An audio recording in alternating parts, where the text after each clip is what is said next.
আমার যদি জামাইয়ের সাথেই তোমার কথা হয় তাহলে আলমরে আবার আমার জামাই বলো কেন?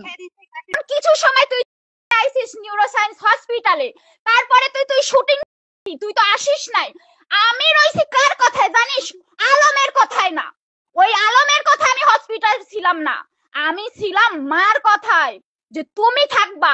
প্রত্যেকটা ডাক্তার আয়া নার্স সিস্টার তুই যে বলিস মিথ্যা কথা, তুই যে আলমরে তুই গেছিলি ঈদের দিন ভিডিও করতে, তুই যে বলিস বগুড়ায় সেবা করছিস, আমার মা মারা গেছে, আমি ছিলাম রোজায় বগুড়ায়, তুই বগুড়ার হসপিটালে দেখা করে ভিডিও চলে গেছিস, সারা রাত ছিলাম আমি, তারপরের দিন সারা দিন আমি ছিলাম, ডাক্তারের সাথে আমার কথা হইছে। শোন, আশেপাশের মহিলারা কেন বলবে না? শোনো, আমি জীবনেও না, জীবনে ওই কথা বলিনি। প্রথম বউর সাথে আমি কথা বলবো, আমি সুমির সাথে আমি ভিডিও আসবো, আমি আমি সাংবাদিক সম্মেলন করব। সুমি আপু আমাকে ছোট বোন জানে, তার সাথে আমার কতটা ভালো সম্পর্ক। যদি আলমের বউ হয়ে থাকতাম আমি, তাহলে তো সুমি কখনোই তোর সাথে কথা বলে তুই দিতে পারবি? সুমি বলবে তুই কি দিতে পারবি?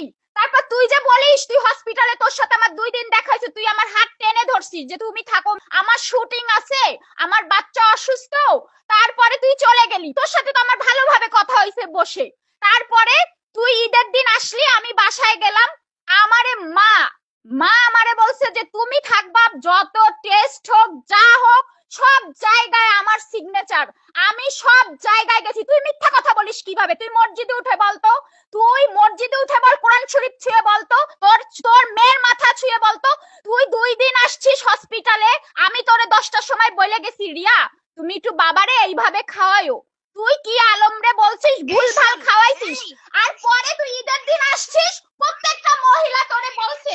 হসপিটাল ভর্তি করাইছিল কে? তুই করাইছিস? এই আমি করাইছিলাম। শোন, নিউরোসায়েন্স হসপিটালে যেদিন রাতে আমি আর আলম দুইজনে যাই ওই ঢাকায়, সকাল 9টায় আলম আর আমি যে সব ফাইনাল করি, পরের দিন তোর ভাই ড্রাইভার পাঠাইছে, আলমের কর্মচারী আসছে, এসে মেয়েকে আমি একা আসতে দেইনি আলোকে, তোর ভাইয়ের সাথে, কারণ তোদের তো ক্যারেক্টার ভালো না।